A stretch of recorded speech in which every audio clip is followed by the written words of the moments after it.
I'm just a boy from Kansas out to save the world from chronic disease. And I truly mean that.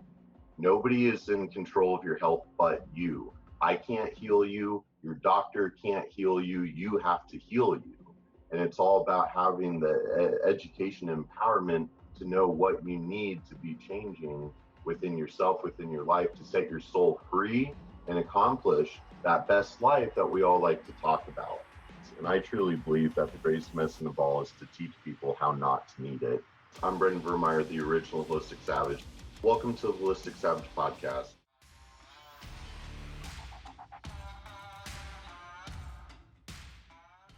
That is wanting to maybe start keto because they hear about all the rage and they're like, is this for me?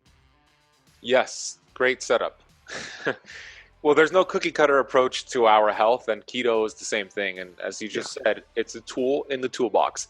I believe it's a very powerful tool that could get amazing results if you do it the right way, and I'll share some tips with you shortly. Also, it could hurt you if you don't know what you're doing. Same thing as a chainsaw. Chainsaw, powerful tool. If you know how to use it, you'll get amazing results. Don't know how to use it, it's going to hurt you. So we got to use that tool. What's more important than the tool is the person who wields that tool. Mm-hmm. So I tell people that keto, although it is trending on Dr. Google, number one search term, what is the keto diet, will yield you 180 million results plus. Crazy, number one search term. It's not necessarily a diet. Keto is a metabolic process that's been around since the dawn of humankind. Mm-hmm. Now, it's a survival mechanism that might sound a little extreme when somebody hears survival mechanism, but the body, all it wants to do is survive. Mm-hmm. And it's so sophisticated that when you force this adaptation through a healthy keto lifestyle, the good cells we have in our body, they'll get stronger, right? Mm-hmm. The bad cells, when you create adaptation, they don't adapt well. The mitochondria that's damaged, it does not adapt well. So you're cleaning out house. What are some things that somebody who wants to follow keto or they just started keto to get them amazing results? Well, I don't think you should be in ketosis all the time. I teach somebody to use keto as a way to reset your hormones, teach your cells to burn fat instead of sugar, mm-hmm. reverse insulin resistance if you have that. And once you accomplish that, then it's time to start flexing out of ketosis. And how long do you flex for? How long are you in ketosis? It varies on the person. And that's where the difficulty is in communicating that through our social media and our videos, because it's different for every single person. So every time I share something, I'm giving you general rules to follow. But the answer I'm going to give you here is I like a 80% in ketosis, 20% out of ketosis type of philosophy for most people. Mm-hmm.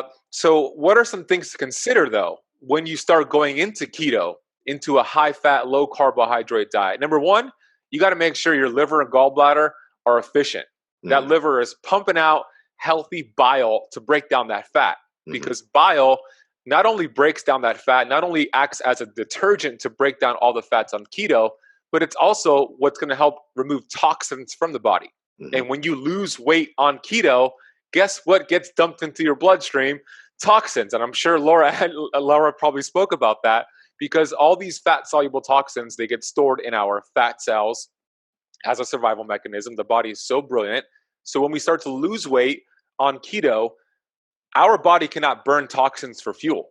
So as we burn fat cells, those toxins get dumped into the bloodstream.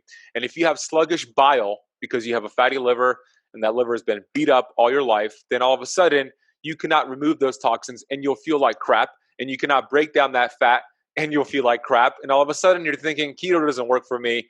I'm not getting the results I want. This diet is stupid. Mm-hmm. Well, that's not necessarily true. It's just the approach was not the right approach. So some things you can do is gradually, if you're a pure sugar burner eating, let's say 300, 400 grams of carbs a day, gradually start to decrease those carbohydrates while you increase healthy protein, healthy fat, and no snacking in between meals. That's kind of like the first tip right there. While you do that, have bitter-rich foods. Bitter is better. Ginger tea, dandelion greens, dandelion tea, dark chocolate, even coffee that I have here, organic, shade-grown, mold-free, the mold guy, toxin-free coffee will help stimulate bile to break down that fat, and then also maybe taking a digestive enzyme with ox bile to help break down that fat.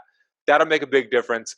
Also, you're going to lose a lot of water weight. The kidneys will release a lot of water weight and electrolytes when you transition from being a sugar burner to a fat burner. So it's important to get in high quality sea salt every single day. In the morning, I put it in my water, I put it in my coffee. Coffee is a diuretic, by the way, so you lose more electrolytes. So throw in some sea salt, replenish the electrolytes.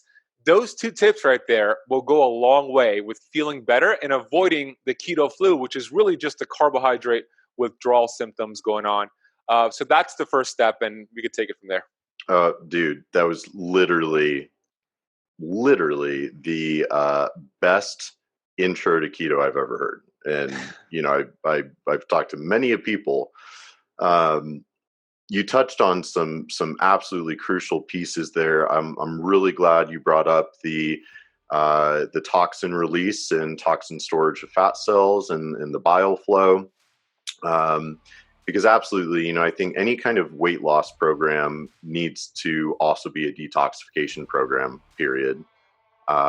Because of that. And then certainly, these days, obviously, gut health and microbiome health is kind of all the rage as well, which is great. I'm happy to see that because, yeah, I think we all pretty much agree that, like, okay, well, gut health is kind of ground zero for overall metabolic health. We are the result of what we ingest, but then more so what we're able to, digest and absorb and assimilate.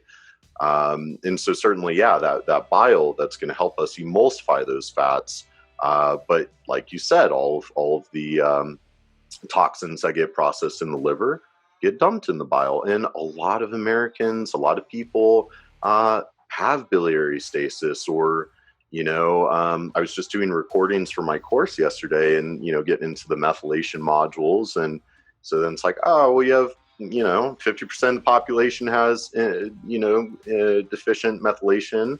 They don't have enough phosphatidylcholine to make that bile viscous, which, hey, methylation is phase 2 detox pathway itself. So